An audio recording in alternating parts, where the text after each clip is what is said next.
Hello, welcome again. In this video, you are going to learn about how to tell past experiences. Silakan mengikuti video ini dari awal hingga akhir untuk mempelajari tentang bagaimana bercerita tentang pengalaman kita yang telah lampau, yang sudah terjadi.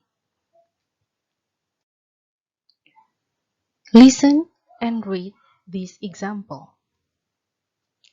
A conference in Chicago. Last week, I visited Chicago to attend a business conference.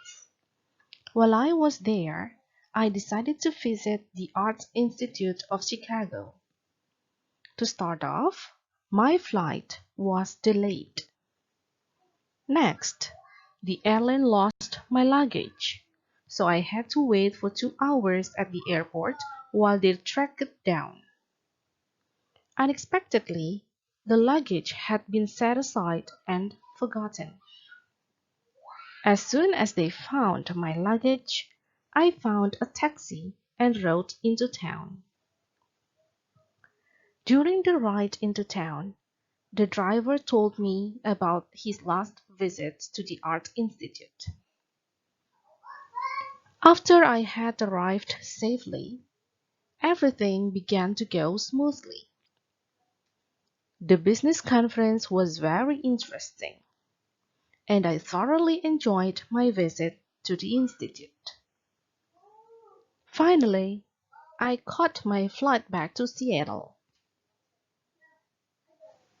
Luckily, everything everything went smoothly. I arrived home just in time to kiss my daughter good night. Baik, pada dasarnya bercerita tentang past experience atau kejadian atau peristiwa yang sudah terjadi atau mungkin pengalaman itu bisa bebas saja ketika kita mau ingin bercerita free aja ya. Artinya ketika kita ingin menceritakan pengalaman kita kemarin atau apa saja yang terjadi kemarin.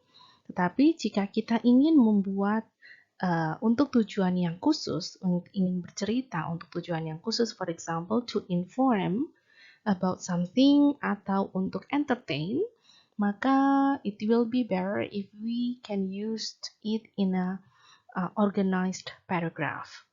Nah, itu yang disebut dengan recount paragraph. Apa itu recount paragraph? Itu paragraf yang menceritakan our past experiences untuk kepentingan memberikan informasi, ya, memberikan informasi yang penting tentunya, or to entertain.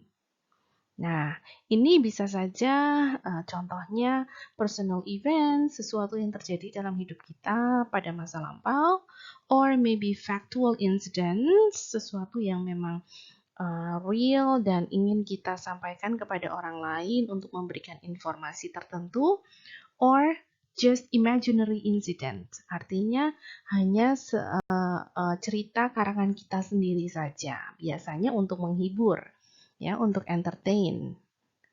Kita tell a story.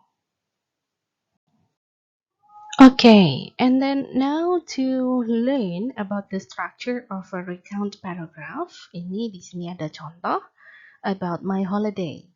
Di sini teman-teman bisa melihat ada bagian orientation. Ya, bagian orientation ini nanti berisi tentang paragraf yang menceritakan pendahuluannya dulu. Tentang apa sih itu? Ya, atau apa informasi yang akan disampaikan? Ceritanya tentang apa? So, it will be in the beginning of the paragraph.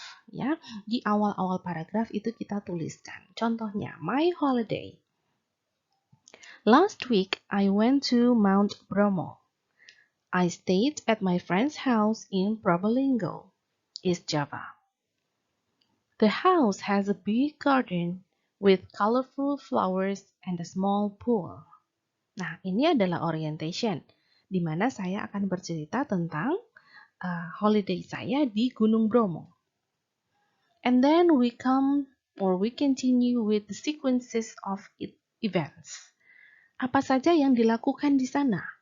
Diceritakan secara sequential, artinya berurutan. Ya, itu bisa terdiri dari 1 atau 2 atau 3 paragraf. It depends on the series of events that you want to explain. Ya, contohnya di sini. In the morning, my friend and I saw Mount Batok. The scenery was very beautiful. We rode on horseback. It was scary, but it was fun. Then we went to get a closer look at the mountain. We took pictures of a beautiful scenery there. After that, we took a rest and had lunch under a big tree. Before we get home, we went to the zoo at Wonokromo. We went home in the afternoon. Nah, dari sini kita bisa melihat adanya sequence of events dari in the morning until in the afternoon. Jadi ada sequence-nya, ada urutan-urutan peristiwanya. Oke. Nah, jika sudah selesai, ini kita tutup dengan reorientation atau sebenarnya kita bisa sebut sebagai pengulangan ya, pengulangan dari orientation. Hanya untuk mengingatkan kembali kepada pendengar ya tentang tadi bercerita tentang apa sequence of events itu ya. Nah, contohnya di sini, we were very tired.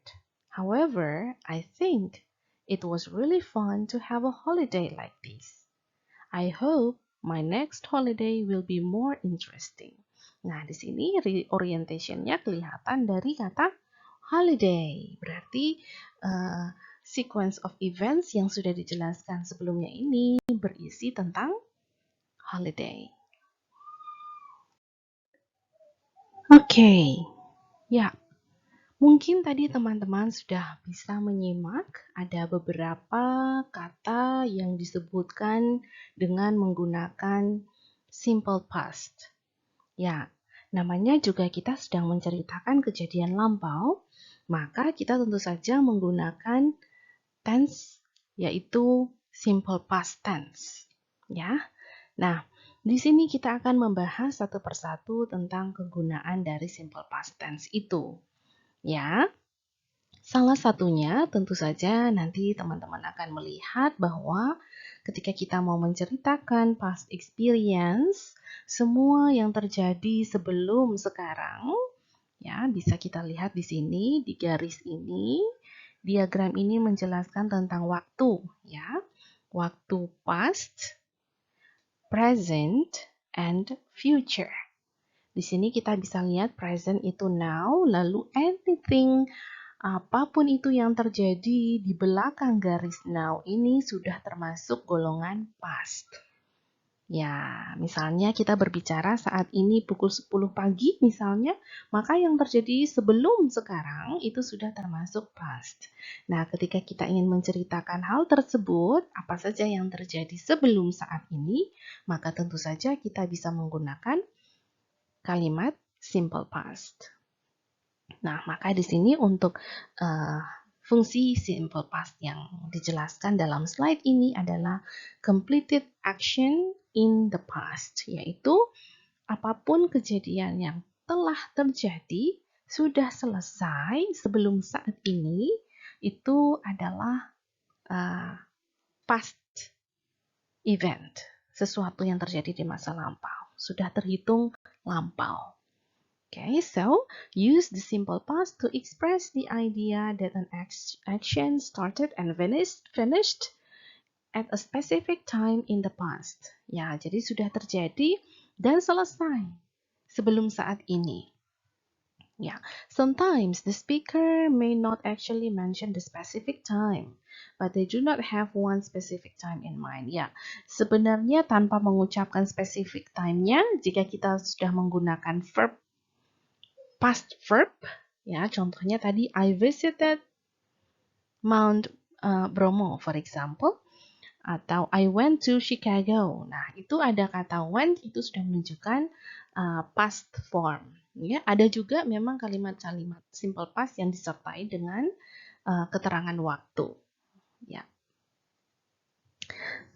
Kita akan lihat contoh-contohnya pada slide berikutnya.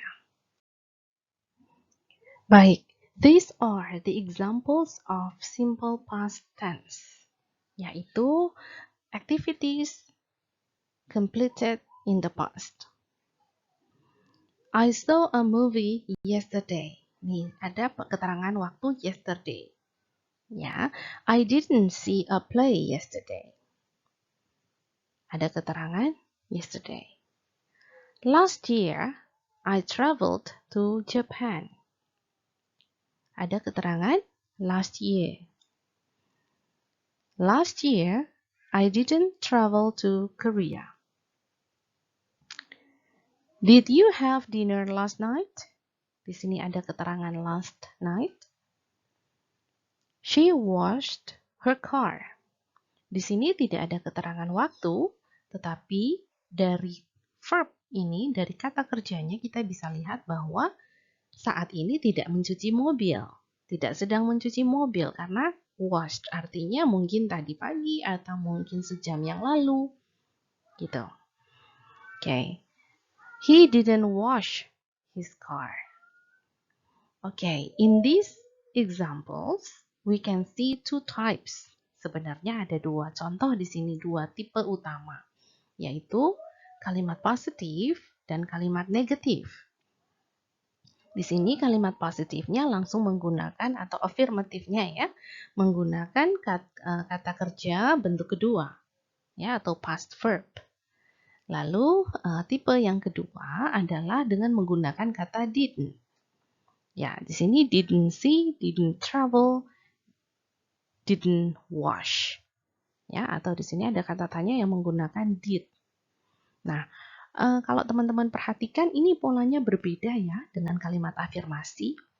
Oke, jika kalimat itu adalah kalimat afirmasi atau kalimat positif, teman-teman menggunakan past verb.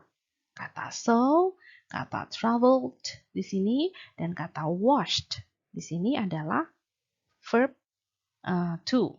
Ya, ada yang mungkin teman-teman ingat waktu SMA belajarnya verb 1, verb 2, verb 3. Nah, ini masuk dalam kategori verb to. Dan mereka semua sebenarnya labelnya adalah past verb. Ya, semua verb kedua itu bentuknya diperuntukkan bagi simple past, ya, kalimat simple past. Oke. And then, bagaimana kalau kita menggunakan kata did di dalamnya untuk mengungkapkan negative statement atau interrogative untuk bertanya. Nah, kita menggunakan kata bantu did. Ya, tetapi teman-teman perhatikan when you use did di situ atau didn't untuk kalimat negatif, maka kata kerjanya itu harus menggunakan bentuk yang pertama atau present. Ya, kenapa demikian? Karena teman-teman sudah menggunakan kata bantu did. Dan kata bantu did ini sudah dalam bentuk past. Ya. Oke, selanjutnya fungsinya adalah to talk about series of completed actions. Ini pada dasarnya sama dengan yang sudah dijelaskan pada slide sebelumnya, yaitu completed action. Hanya saja yang ini ada beberapa kejadian yang terjadi di masa lampau. Nah, itu silakan saja. Polanya sama dengan yang sebelumnya. Hanya di sini teman-teman menyebutkan beberapa aktivitas, ya, beberapa kejadian yang terjadi. Mana yang pertama, mana yang kedua, mana yang ketiga, and so on. Oke, kita lihat contohnya di slide selanjutnya. Ya, perhatikan contoh-contoh berikut ini. Number 1. I finished work, walked to the beach, and found a nice place to swim. Di sini kata-kata yang bercetak tebal adalah series of events atau series of completed action yang dimaksud. Finished work, walked to the beach, and found a nice place to swim.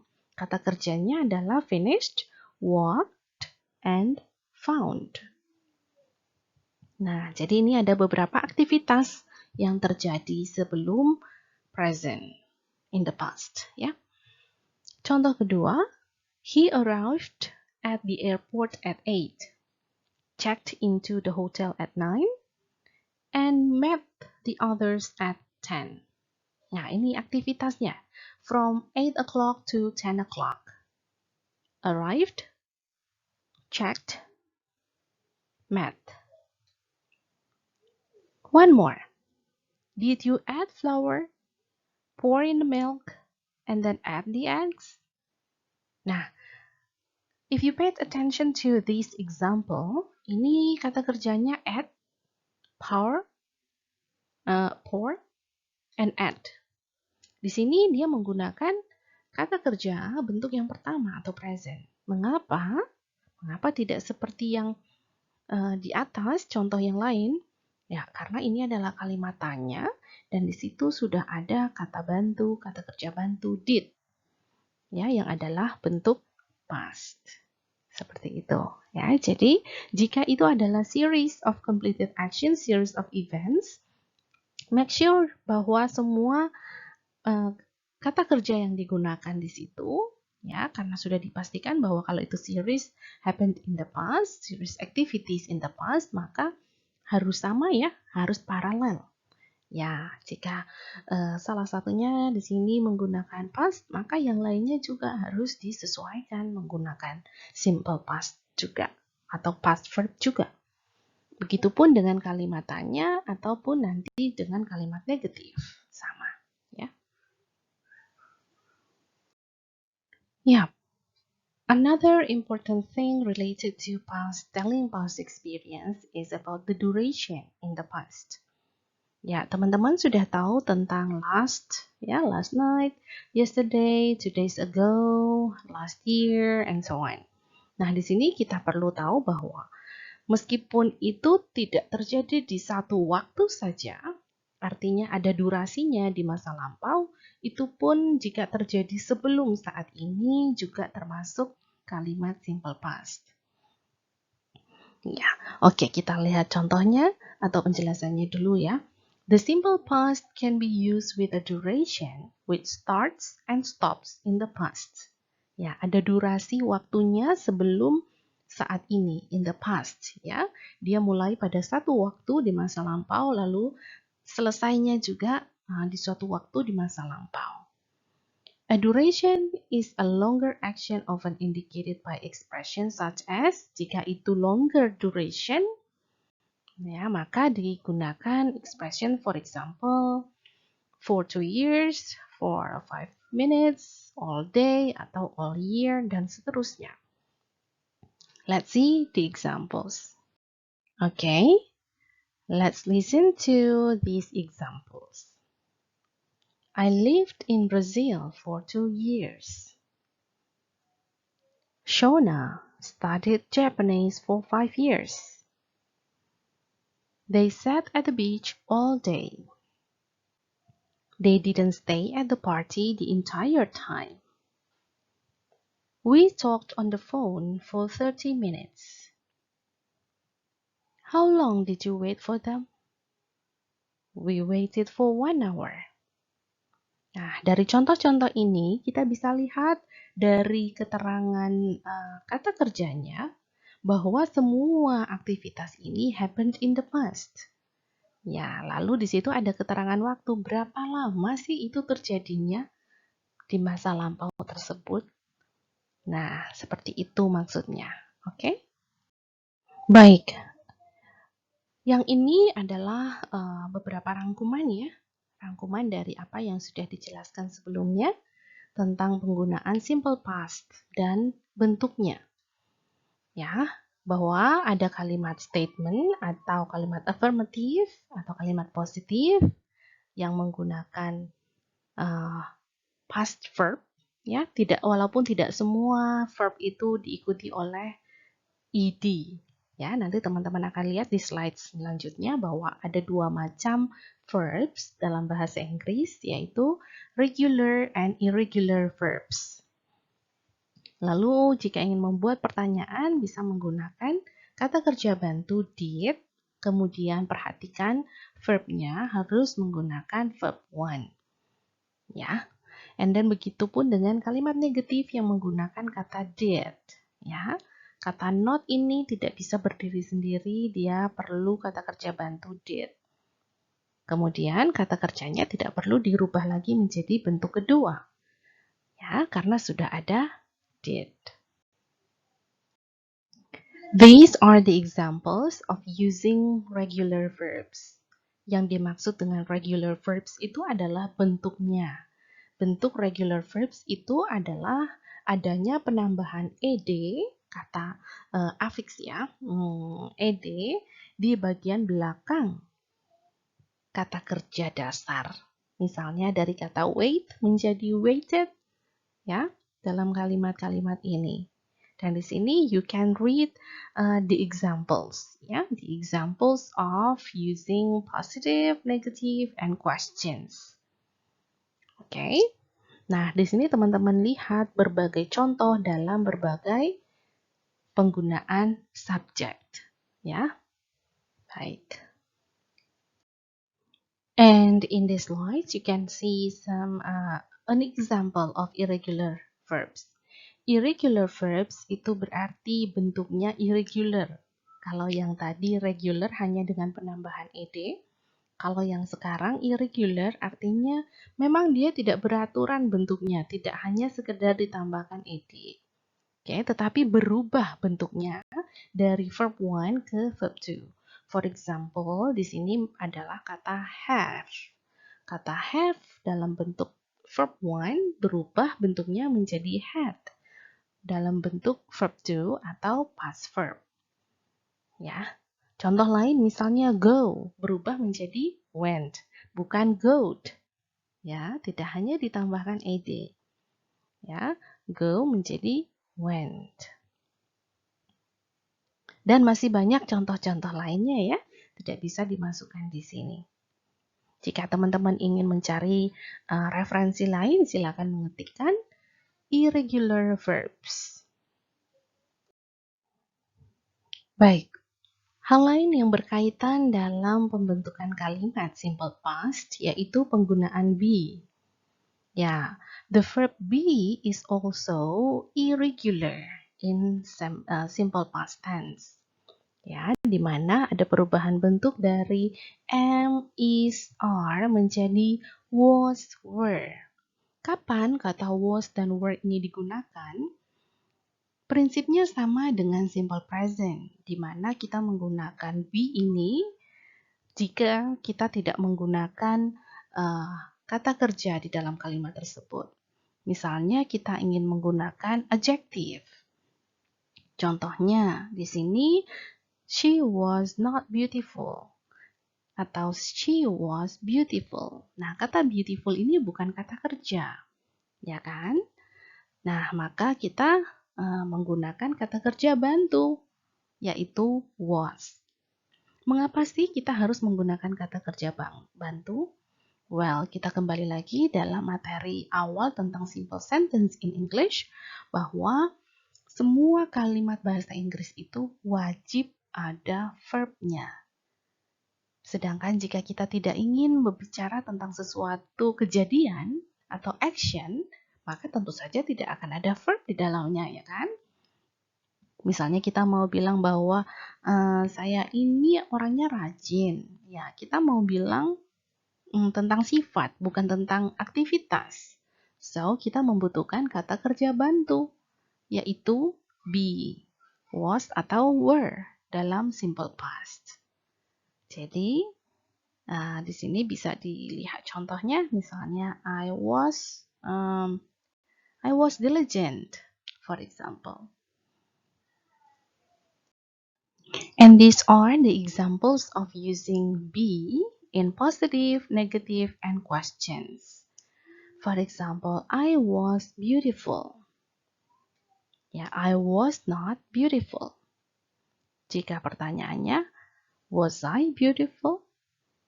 Seperti itu. Nah, dalam hal ini teman-teman perlu memperhatikan subjeknya. Karena berbeda subjek akan menentukan penggunaan was atau were. Di sini kita bisa lihat jika teman-teman akan menggunakan subjek you, so you need to use were. You were beautiful. You were not beautiful. Were you beautiful? Lalu jika we menggunakan were, they menggunakan were, he menggunakan was, she menggunakan was, it menggunakan was. Jadi hanya ada was dan were. Oke? Nah, once again, perhatikan penggunaannya berdasarkan subjek. Alright, so this is the end of my explanation about simple past in telling about our past experiences. I hope my explanation will be easy to be understood. Okay, and then I hope next time after this you are able to talk about your past experiences with your friends. If you have any other questions, we can have a discussion on the e-learning forum. Thank you.